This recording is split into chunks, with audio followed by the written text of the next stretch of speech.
gitu. Cuplikan PowerPoint episode Ketika kali dia ini. datang di Indonesia, kalau misalnya pemerintah belum ada regulasi, belum ada penjaminan gitu ya, nggak ada anggaran gitu. Lalu yang jadi kan ini posisinya nih pasti berbeda ya dengan warga negara yang tinggal di sini. Nah, jelas. gimana sama hak-hak yang kayak misalnya hak layanan kesehatan ya, kayak akses kesehatan tuh mereka gimana, Kak? Nah, ngomongin pemerintah gitu ya. Kan sudah berubah ya Kemenko-nya gitu ya. Tadinya misalnya kita ada untuk konteks pengungsi ada Satgas Penanganan Pengungsi di Luar Negeri di bawah Kemenko Polhukam. Kemenko-nya ganti nih. Kementerian di bawahnya ganti, terus kita gimana gitu nasibnya gitu. Selamat datang di PowerPoint.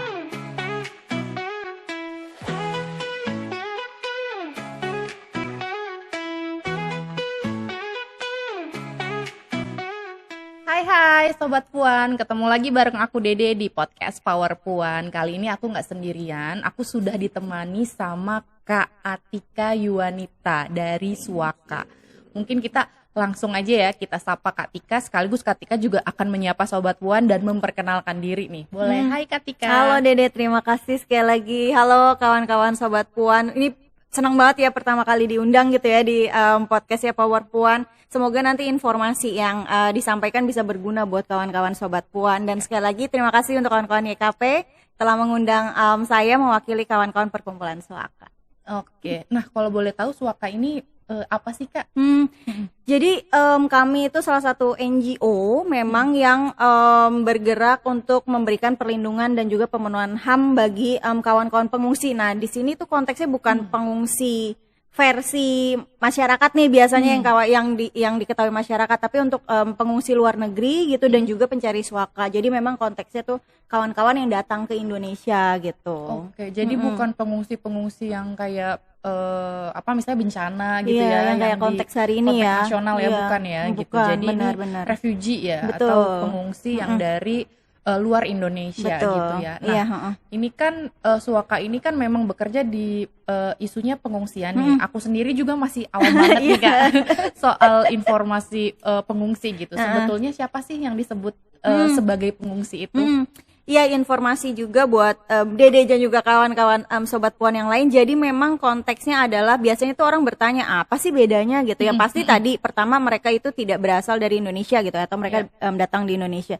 Dan yang kedua memang konteksnya adalah untuk pertama tuh mereka akan disebut sebagai pencari suaka dulu nih gitu. Baru habis itu nanti ada salah satu organisasi internasional namanya UNHCR untuk nanti dia yang menentukan bahwa ini orang eligible nggak sih untuk jadi pengungsi, untuk menjadi refugee gitu ya, karena memang konteksnya beda. Nah untuk orang bisa menjadi refugee dalam konteks status itu biasanya mereka itu dengan alasan-alasan yang masuk kriteria gitu. Nah pertama itu dia mendapatkan persekusi, kekerasan dan segala macam, tidak mendapatkan perlindungan atau tidak mau mendapatkan perlindungan lagi dari pemerintahnya dengan alasan ras, agama, status sosial gitu dan lain-lain gitu. Jadi memang ada beberapa kategori yang memang itu menjadi bukan pilihan ya, tapi udah kayak mereka tuh nggak ada jalan keluar lagi yang akhirnya mereka harus keluar dari negaranya gitu. Oke, jadi sebetulnya mereka juga di negara asalnya tidak ada perlindungan dan tidak ada keamanan gitu lah ya istilahnya yang didapat ya gitu, dengan alasan tadi ya ada soal agama dan yang lain sebagainya. Nah kalau konteksnya di Indonesia, kenapa pengungsi itu bisa datang ke Indonesia atau kenapa ada di Indonesia gitu? Iya biasanya kan nanya kok bisa tahu ya orang dari berbagai negara gitu. Nah memang konteksnya adalah bukan hanya ada memang informasi misalnya ada keluarga yang sudah di sini atau pernah ke Indonesia atau kalau yang tahun-tahun sebelumnya gitu ya 2010 ke belakang gitu kurang lebih sampai 2014 biasanya memang alasannya adalah mereka mau ke Australia gitu. Jadi pengetahuannya adalah lewat Indonesia atau juga resiko people smuggling yang seperti itu gitu. Jadi memang akhirnya mereka sampai di Indonesia ini, padahal bayangan mereka tuh Indonesia bukan Indonesia gitu kan gitu ya. Tapi memang itu juga tidak menutup kemungkinan yang mereka tahu oh ya sudah mungkin bisa transit di sini dulu, bisa berhenti di sini dulu, nanti kita melanjutkan ke negara lain gitu ya. Tapi kan prosesnya tidak seperti itu ya, gitu. Karena prosesnya itu panjang, ini juga mungkin yang ketidakpemahaman informasi yang seperti itu ya, atau ya dibohongi, ditipu dan segala macam, banyak sih faktornya. Oke, jadi yang menentukan ke Indonesia itu tadi ada UNHCR atau sebetulnya Indonesia sendiri juga punya regulasi bisa menampung gitu ya, menawarkan gitu ya negaranya untuk bisa ditinggali gitu. Enggak.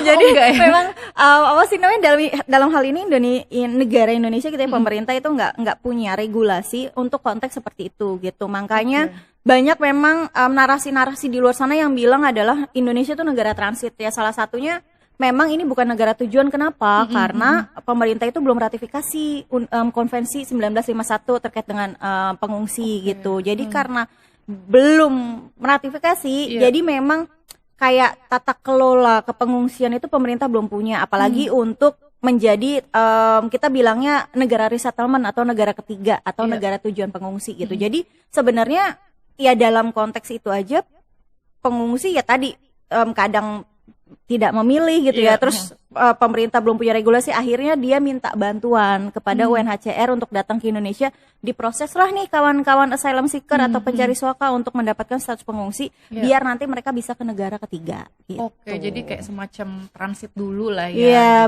Iya, bahasa mudahnya transit gitu ya. Nah, kalau misalnya memang belum ada nih Kak regulasi atau ratifikasi semacam itu nih secara dari Indonesia, sebetulnya regulasi apa atau aturan apa yang kita punya soal pengungsian ini sampai akhirnya bisa menerima gitu lah? Apakah peraturan sementara atau bagaimana? Sebenarnya sih bagusnya adalah ini salah satu poin yang baik ya, yang dilakukan sama pemerintah itu, kita punya peraturan presiden nomor 125 tahun 2016 tentang penanganan pengungsi luar negeri gitu. Jadi memang spesifik tuh, dan konteks pengungsi atau pengertian refugee sendiri itu mengambil dari Konvensi 51. Sebenarnya sudah diadopsi sih, walaupun belum ratifikasi. Sudah diadopsi jadi peraturan presiden, tapi belum jadi undang-undang gitu ya. belum setingkat undang-undang. Nah, itu kan masih sayangnya di situ ya, untuk untuk regulasi. Jadi belum ada kebijakan penuh nih. Tapi kan kita sudah meratifikasi banyak konvensi ya, perlindungan HAM yang lain. Jadi itu kan bisa dipakai, karena kan itu berlaku tidak untuk warga negara saja kan. Itu berlaku untuk semua orang yang berada di Indonesia gitu. Jadi ya kita selalu berpatokan bahwa ya tetap perlindungan HAM tetap ada buat pengungsi. Nah, itu juga salah satu hal yang kami advokasi, kami lakukan untuk setidaknya publik dulu nih, salah satunya Sobat Puan dulu nih, mengerti dulu nih posisi terkait dengan pengungsi gitu ya. Kita juga butuh dukungan masyarakat pastinya untuk nanti yaitu memasukkan kriteria atau memasukkan pengungsi. Biasanya kita memasukkan dalam hal kelompok rentan gitu ya, dalam regulasi-regulasi yang lain gitu. Nah, kalau misalnya itu ada peraturan presiden, berarti kan sebetulnya juga sejauh ini ya gitu kan, pengungsi itu masih ada perlindungannya kan Kak, masih dilindungi di bawah hukum lah ya, hukum di peraturan presiden gitu. Nah, kalau kayak gitu siapa sih Kak yang memastikan bahwa hak-hak pengungsi ini tuh terpenuhi gitu? Karena kan kalau kita lihat berita tuh kayak macam-macam ya gitu kan, banyak stigma juga gitu kan, kayak ada di daerah mana ada pengungsian, terus masyarakatnya juga ada yang menolak, kurang nyaman dan yang lain sebagainya. Nah, yang memastikan untuk hak-hak pengungsi ini dipenuhi atau dilindungi tuh siapa gitu? Nah, memang kalau misalnya kita ngomongin regulasi ya, setingkat peraturan presiden itu memang ada gitu ya, tata kelola koordinasi antar KL gitu-gitu, tapi di dalam itu tuh nggak ada pemenuhan haknya. Makanya kenapa akhirnya nanti dampaknya adalah ke pembatasan atau bahkan restriksi ya untuk pemenuhan hak bagi kawan-kawan pengungsi gitu. Nah, juga terkait dengan hal itu kita melihat bahwa jadi menghela nafas kan kalau misalnya ngomongin tantangan itu kayak ini ya. Nah, berat karena gitu.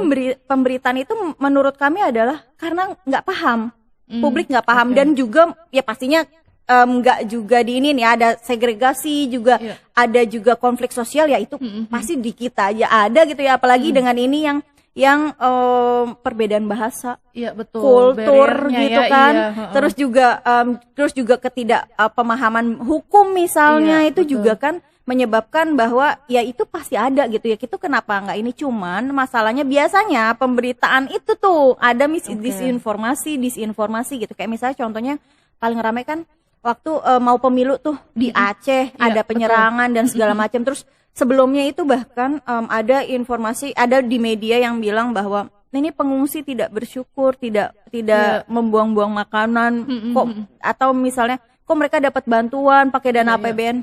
Capek deh. Nggak ada dana APBN, nggak ada pagu anggarannya untuk memberikan bantuan kepada refugee ya. Itu nggak ada di APBN dan APBD bahkan gitu. Jadi memang informasi-informasi itu yang keluar, dan juga iya memang sempat ada ya demonstrasi dan segala macam, tapi kami memandangnya bahwa itu ada ketidakpemahaman dan juga informasi yang keluar atau masuk gitu ya di sekitaran camp itu berbeda gitu. Jadi sebenarnya masyarakat banyak banget yang mau membantu gitu ya, apalagi waktu influx tahun 2015 gitu. Itu masyarakat banyak banget yang membantu, apalagi misalnya itu contoh di Aceh gitu ya. Banyak memang yang tinggal mandiri, itu ada konteksnya kawan-kawan yang tidak mendapatkan bantuan sama sekali, pengungsi banyak gitu ya. Kebanyakan memang tinggalnya di Bogor dan sekitarnya, di Jakarta juga ada. Itu apa sih namanya, biasanya mereka tuh lebih aware gitu ya, dan juga dapat bersosialisasi dengan masyarakat. Misalnya mereka ikut kerja bakti 17-an yang kayak gitu-gitu. Itu mungkin kalau ruangnya ada gitu, dan masyarakat tahu.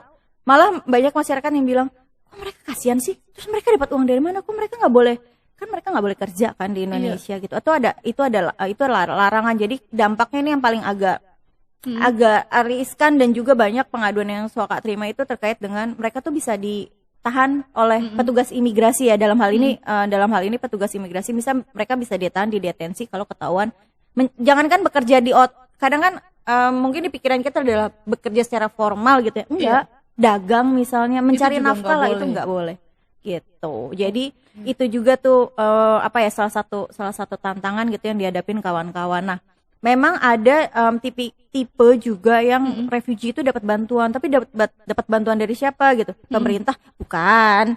Jadi bantuannya itu dari organisasi-organisasi lain gitu, yang memang mandatnya adalah memberikan bantuan kepada pengungsi, betul. Jadi gitu. sebenarnya bukan dari anggaran pemerintah ya.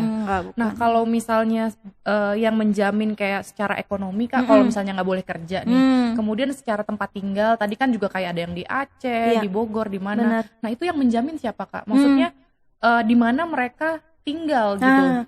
Ini memang menarik nih kalau misal kita ngomongin dari konteks tempat tinggal kawan-kawan pengungsi, misalnya Aceh gitu ya. Aceh itu kan sebagian besar bahkan itu adalah kawan-kawan Rohingya gitu. Nah, kawan-kawan Rohingya itu masih banyak yang tinggal di camp. Nah, tinggal di camp itu kan jaminannya juga gimana gitu. Nanti mereka dipindah, misalnya masyarakat tidak setuju atau pemerintah melarang gitu. Mereka harus berganti lagi, berpindah tempat lagi. Itu strugglingnya luar biasa ya untuk kawan-kawan Rohingya yang di Aceh gitu, atau beberapa daerah kita sebutnya kadang untuk mempermudah daerah-daerah kantong pengungsi seperti Makassar, Pekanbaru gitu ya, Medan gitu.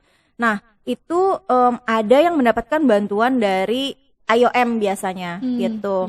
Jadi dapat bantuan dari IOM, mereka dapat tempat tinggal juga gitu, terus dapat apa sih namanya, bisa untuk mencukupi kebutuhan sehari-hari, tapi tetap tidak cukup gitu ya, intinya dari kawan-kawan pengungsi menyampaikan seperti itu gitu.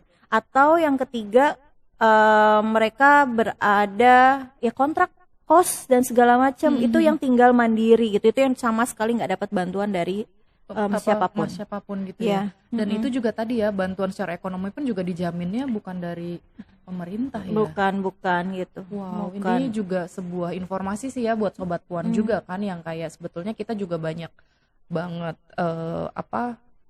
jadi pengungsi ini juga punya banyak stigma gitu kan ya, kayak mungkin ini juga waktunya nih gitu kan, informasi penting banget buat Sobat Puan juga bisa menyebarkan informasi ini ke yang lain juga terkait isu pengungsi ini gitu.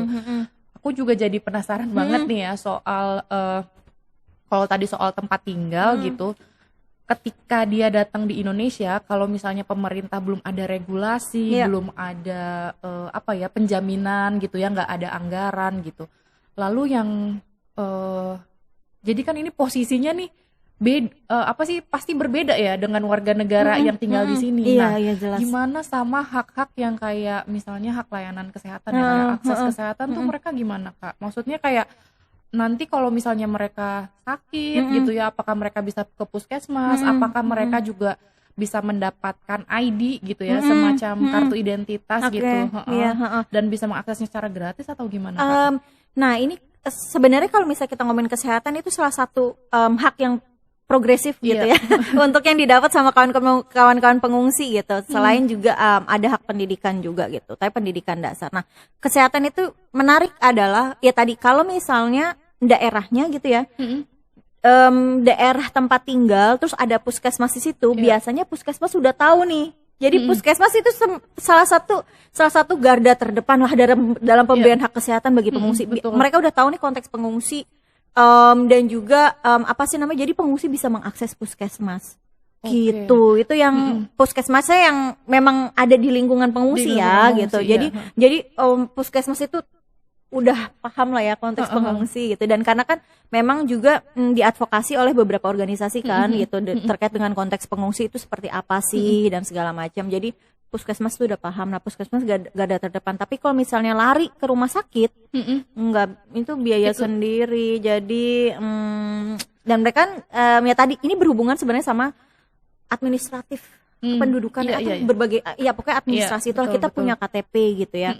Bahkan WNA juga apa sih namanya, ada juga yang bisa mendapatkan KTP gitu. Itu kan kartu tanda pendudukan kan, ID. Nah sayangnya identitas mereka itu adalah kartu UNHCR. Nah kartu UNHCR itu nomornya kan berbeda ya dengan kayak kita NIK dan segala macam, itu nggak bisa belum bisa masuk sistem. Nah itu juga salah satu yang sedang diadvokasi oleh beberapa oleh jaringan gitu ya, bahwa ayo dong, boleh dong nomor ID di UNHCR itu bisa masuk di SIAP gitu ya, untuk bisa kawan-kawan pengungsi juga mendapatkan akses. Nah kalau misalnya hal seperti itu ya karena nomornya beda, itu juga yang masih diusahakan, karena kan banyak banget ya syarat-syarat administrasi yang akhirnya mempengaruhi layanan gitu ya, akses dan segala macam gitu. Itu kayak aduh kenapa sih gara-gara ini doang gitu. jadi aduh, dan yang pastinya ya mereka nggak punya BPJS udah pasti ya gitu. Udah pasti. Terus bisa, asuransi juga belum bisa, bahkan asuransi mandiri ya itu juga masih struggling ya kan, karena minta terkait ID identitas kan. ya. Benar gitu. Nah mereka kan pasti mereka nggak punya paspor kan. Setelah mereka daftar di UNHCR ya pasti paspornya udah langsung close gitu. Oh iya, karena kan itu juga beda negara, apalagi kalau misalnya negaranya berkonflik gitu ya. Iya, dan segala bahkan mereka bawa paspor aja udah alhamdulillah gitu ya. Alhamdulillah, kalau misalnya enggak gimana menyelamatkan barang-barang yang mereka punya juga udah enggak ini ya gitu. Apa namanya? Tadi aku mau komentarin juga sih, kayaknya jangankan juga pengungsi, sebetulnya kayak WNI aja tuh belum tentu semuanya punya BPJS atau administrasi gitu kan, secara identitas juga nggak semuanya, dan itu sangat sulit gitu. Iya itu dia, administrasi kan harusnya kalau misalnya ngomongin admin itu harusnya jemput bola ya pemerintah ya. Ini ngomongin konteks WNI aja kita udah kesel ya. Udah banyak yang bikin panas gitu. Udah kesel kan ngomongin WNI aja, itu hak warga negara loh gitu. Itu tapi itu aja belum terpenuhi, apalagi ini kan layer yang masih dianggap layer keberapa lah untuk kita pikirkan, apalagi kalau misalnya ngomongin kesehatan pas COVID ya. Aduh, yang vaksin. Iya betul. Oh my God. Itu vaksin juga. Aduh. Lelah banget sih kalau ngomongin balik lagi ke kenangan itu tuh kayak ya ampun, mereka tuh kan yang pasti kami paham gitu dalam posisi pemerintah harus WNI dulu oke gitu, tapi prosesnya seperti apa nih gitu kan untuk refugee itu udah kayak paling belakang banget gitu. Jadi apa sih namanya, memang kalau misalnya tata kelolanya belum ada gitu ya, apalagi kita pasti berpatokan sama kebijakan, karena kebijakannya aja belum ada gitu. Jadi ya semuanya pasti susah, tantangan dan hambatan gitu. Betul. Nah, apa namanya, tadi kayaknya Kak Tika udah ceritain strugglingnya dan persoalan-persoalan ya, tantangannya banyak banget gitu. Mungkin Kak Tika bisa ceritain gak sih situasi saat ini tuh refugee seperti apa sih kesejahteraannya, kayak tapi kalau ngomongin kesejahteraan kayaknya dan tadi mendengarnya kayaknya ada nggak sih gitu ya yang sejahtera gitu ya. Tapi mungkin boleh nggak Kak Tika ceritain gitu situasinya apa refugee saat ini tuh seperti apa di Indonesia, mungkin wilayah-wilayahnya, kemudian ada berapa banyak, kalaupun nggak secara data ya, tapi kira-kira seperti apa gitu. Dan sebetulnya isu yang saat ini juga jadi perhatiannya Suaka dan juga komunitas apa namanya pengungsi itu apa sih gitu. Nah, kalau misalnya berbicara terkait dengan hal ini gitu ya, tadi kita udah ngomongin tantangan dan segala macam. Jadi memang kami masih punya harapan itu juga. Apa sih yang namanya ya kayak salah satu tugas Waka juga yang mengencourage, memberikan pemahaman juga ke komunitas pengungsi. Jadi memang target kami bukan hanya ke publik dan kawan-kawan gitu ya, tapi juga ke komunitas pengungsi bahwa ya selama mereka di sini mereka harus mematuhi hukum, mereka juga harus memahami konteks sosial gitu kan, konteks masyarakat dan segala macam. Dan kami selalu mendorong mereka untuk ayo terlibat aktif gitu ya, agar gimana orang-orang mau tahu kalau misalnya dari kawan-kawan pengungsinya itu juga tidak bergerak gitu kan, tidak melakukan sesuatu gitu. Bahkan yang menarik adalah yang kemarin gitu ya, untuk konteks bencana di Sumatera gitu ya, kawan-kawan pengungsi juga ikut menyumbang loh gitu. Jadi ya di tengah-tengah ke strugglingan mereka gitu ya, nah mereka juga berpikir untuk hal itu. Jadi sebenarnya kalau misalnya mereka dikasih luang dan masyarakat tahu, jadi kayaknya harusnya sih nggak masalah ya gitu ya. Maksudnya konflik sosial pasti ada, siapapun gitu, dengan latar belakang apapun, bahkan sesama WNI ya, udah jelas gitu ya. Apalagi ini yang berbeda bahasa. Tapi kalau misalnya ruangnya semakin banyak kita buka, dan bahkan misalnya salah satu YKP gitu punya program, atau bahkan Sobat Puan gitu ya, misalnya secara individu mau membantu itu bisa loh gitu. Jadi memang sebenarnya ruang-ruang itu terbuka, tapi yang pasti jadi concern adalah harus paham dulu nih konteksnya seperti apa gitu kan. Ada yang mereka hidup di tengah komunitas, ada memang yang mereka individu sendiri kayak tadi misalnya ngontrak dan segala macam gitu, atau jangan-jangan mereka sudah punya program apa sih, apakah itu harus dikuatkan gitu ya, atau kita membentuk program baru misalnya gitu. Nah, memang pemahaman itu tuh harus apa ya? Ya harus saling sharing dan harus diketahui sama kawan-kawan gitu. Jadi biar nanti bantuan dan juga atau misal penguatan gitu ya, pemberdayaan ke pengungsi itu tepat sasaran gitu. Nah, kalau misal terkait dengan konteks hal apa sih yang sedang diperjuangkan Swaka dan juga dengan kawan-kawan pengungsi, yang pastinya yaitu ya akses layanan dasar gitu ya. Betul. Terlepas dari identitas atau terlepas dari belum ada regulasi, itu kan tetap harus berjalan gitu. Makanya kita advokasi ke pemerintah. Swaka kan juga melakukan advokasi, khususnya juga advokasi kebijakan, itu yang kami dorong. Kami juga sekarang sedang concern terkait dengan ini Perpres 125 2016 harus direvisi nih, tahun depan udah 10 tahun nih gitu. Progresnya tuh melambat gitu ya. Bahkan sekarang ngomongin pemerintah gitu ya. Kan sudah berubah ya Kemenko-nya gitu ya. Tadinya misalnya kita ada untuk konteks pengungsi ada Satgas Penanganan Pengungsi di Luar Negeri di bawah Kemenko Polhukam. Kemenko-nya ganti nih. Kementerian di bawahnya ganti, terus kita gimana gitu nasibnya gitu. Nah, itu juga yang masih kita perjuangkan. Kita masih bertanya, masih ada nggak sih Satgas PPLN gitu ya. Terus masih ada nggak sih? Jadi sekarang pemerintah di bawah siapa? Kalau misalnya kita ngomongin regulasi gitu ya, jadi Perpres itu turunan dari sebenarnya Undang-Undang Hubungan Luar Negeri. Nah, agak ini nih. Jadi di bawah, padahal kalau misalnya kita ngomongin regulasi, itu kawan-kawan pengungsi banyak yang konteksnya itu mendekati hukum keimigrasian gitu, sama undang-undang keimigrasian. Nah, makanya wah ini agak banyak lah sebenarnya cabang-cabang ini. Jadi siapa sih KL terkaitnya pasti banyak gitu, apalagi pemenuhan hak kan ya. Cuman konteks yang biasa dipakai sama pemerintah itu adalah keamanan. Kenapa mereka di bawah Kemenko Polhukam dulu gitu. Jadi memang konteksnya ini berbeda ya. Konteksnya masih di bawah keamanan gitu. Jadi hal itu yang masih kita advokasi, yang pastinya kita mau yang tadi bahkan Dede udah menyinggung ini ada undang-undangnya, belum ada undang-undangnya. Jadi kita mau juga kita punya kebijakan sendiri untuk tata kelola pengungsian gitu. Jumlahnya maksudnya gini, jumlahnya 12.000 ya kawan-kawan, Sobat Puan gitu. Jumlah di Indonesia 12.000. Jauh. Sebenarnya jauh kalau misalnya perbandingannya antara Malaysia, Thailand sampai ratusan ribu gitu ya. Ya tapi ini 12.000 manusia udah ada di Indonesia. Terus gimana dan gitu itu ya? Manusia gitu ya. Itu yang kita selalu tanyakan adalah manusia. Tapi kan kalau misalnya ngomongin konteksnya masyarakat gitu ya bantuan dari masyarakat ada gitu ya, apalagi masyarakat Indonesia, kita nggak meragukan lagi lah ya daya upaya untuk saling membantunya itu kan besar banget ya. Negara dengan orang yang suka menyumbang terbesar di dunia gitu. Jadi sebenarnya kalau misalnya mau punya program atau bantuan ke pengungsi ya itu bisa dilakukan gitu. Jadi memang terbuka sih peluang-peluang seperti itu gitu. Ya walaupun ya tadi ya 12.000 nih gitu ya, dengan tersebar di ya hampir seluruh pulau gitu ya. Itu ada gitu pengungsi di sana. Memang ada yang Pemdanya progresif gitu ya. Ada yang belum progresif gitu karena ya terbentur ini kita nggak ada cantolannya nih. Jadi kalau kita mau memberikan A, B, C, nanti cantolannya apa? Ya kekhawatiran seperti itulah ya. Jadi ya ini tata kelola kepengungsiannya belum ada gitu ya. Jadi bahkan setingkat pemerintah daerah aja khawatir kalau misalnya mau melakukan sesuatu itu kan agak gawat ya. Gitu. Jadi kayak pertimbangannya kalau di daerah itu pasti cantolan hukumnya, cantolan di secara nasionalnya gitu. Betul. Ini kita boleh ya Kak berandai-andai nih. Ideal nih kalau tadi ketika menyampaikan Thailand itu ada ratusan ribu, Malaysia juga gitu. Apakah kalau berkaca dari negara tetangga nih, apakah mereka sudah punya undang-undang gitu kan terkait pengungsian? Dan kalau kita berandai-andai nih, ketika berandai sebenarnya idealnya gitu kan, kalau misalnya Indonesia menerima pengungsi harusnya tuh situasinya seperti apa sih? Apakah ada kebijakan? Apakah seperti apa gitu? Iya.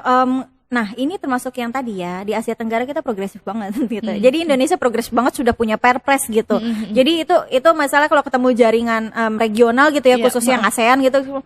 Wih Indonesia keren ya, tapi tantangannya masih ada nggak ya? Tetap aja sama aja kayak kita ya gitu.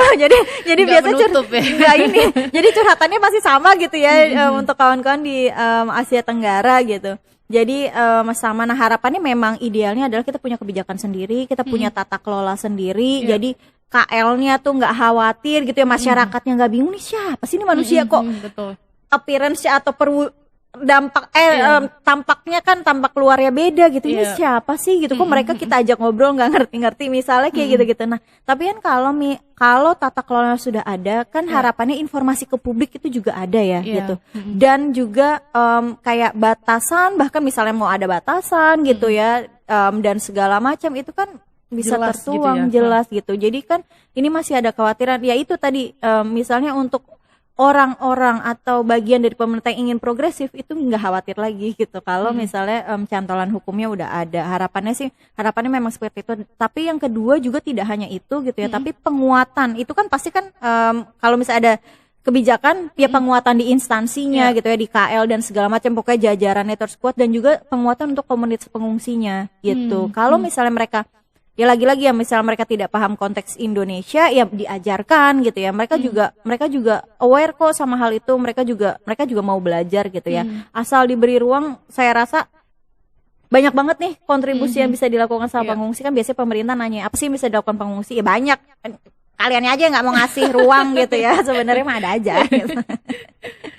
Oke. Nah ngomongin soal pengungsi lagi nih Kak, sebetulnya pengungsi itu menetap di suatu negara gitu ya, kayak Indonesia itu akan berapa lama sih Kak? Atau ataukah dia nanti akan jadi warga negara gitu kan? Atau sebetulnya ada waktu tersendiri gitu? Jadi memang kalau misalnya dalam konteks pengungsi ada namanya durable solution gitu ya. Yang pertama itu memang ada resettlement ya tadi ke negara ketiga, atau apa sih namanya local integration, yang mana ya tadi bisa menetap dan segala macam, itu nggak bisa, dilarang. Pemerintah tidak bisa, pemerintah sudah menyatakan tidak bisa ada local integration gitu ya, atau repatriasi, mereka kembali ke negara asal. Nah untuk kembali ke negara asal itu harus bukan persetujuan ya, tapi lebih ke melihat konteks. Kalau negara misalnya kayak sekarang nih gitu ya, contoh Palestina gitu, ada yang di sini terus kita mau balik ke Palestina nggak boleh. Sama UN pasti nggak boleh, karena kondisinya sedang nggak baik-baik aja. Ngapain ya, bagaimana mereka di sana gitu kan nanti. Jadi jadi ya tadi kalau misalnya balik lagi ke konteks Indonesia gitu, local integration itu nggak bisa. Jadi untuk jadi warga negara nggak mungkin dan nggak akan gitu. Nggak akan gitu ya, karena tadi tata kelola belum apa sih namanya ratifikasi konvensi, dan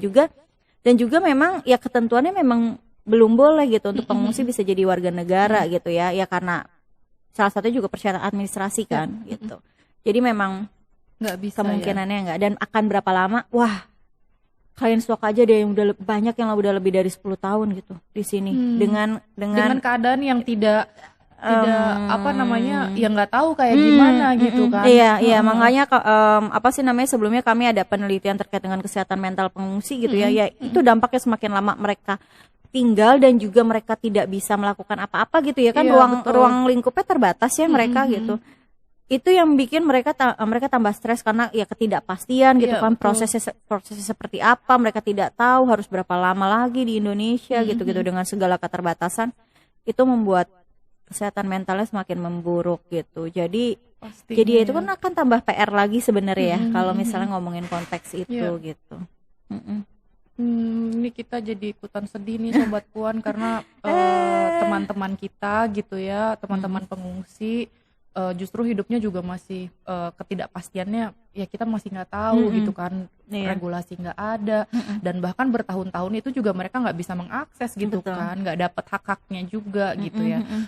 Mungkin ini pertanyaan terakhir ya Kak gitu, Sobat Puan juga di sini mungkin penasaran juga sebetulnya sebagai warga negara nih kita gitu kan bisa mendukung komunitas refugee itu kita bisa melakukan apa sih sesederhana misalnya apakah kita tidak boleh menstigma, memberikan informasi dan yang lain sebagainya. Iya, gitu. Memang yang tadi saya sampaikan adalah ya tadi ada misinformasi, disinformasi dan segala macam pemberitaan, hoax dan lain-lain itu kan memang karena ketidakpahaman. Jadi memang harus memahami konteks pengungsi dulu nih untuk Sobat Puan gitu ya, melalui podcast ini harapannya kan oh iya ternyata ada ya kayak komunitas lain di Indonesia gitu yang masih butuh perhatian.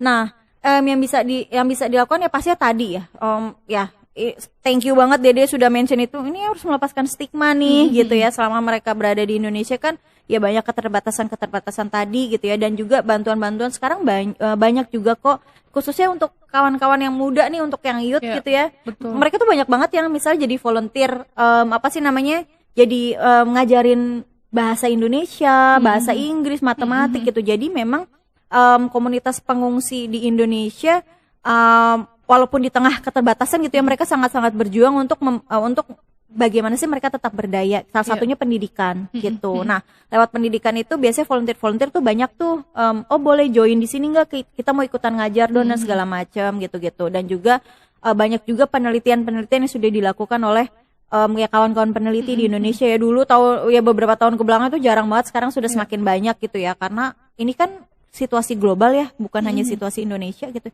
Karena situasi global akhirnya ya banyak yang berpikir bahwa orang di Indonesia masih ada kok, kenapa kita nggak melakukan penelitian di negara sendiri gitu. Nah juga yang bisa dilakukan ada tadi, kalau misalnya mau berkontribusi itu silahkan gitu ya. Banyak peluang-peluang yang bisa dibuka, atau bahkan ya bergabung dengan organisasi-organisasi gitu ya.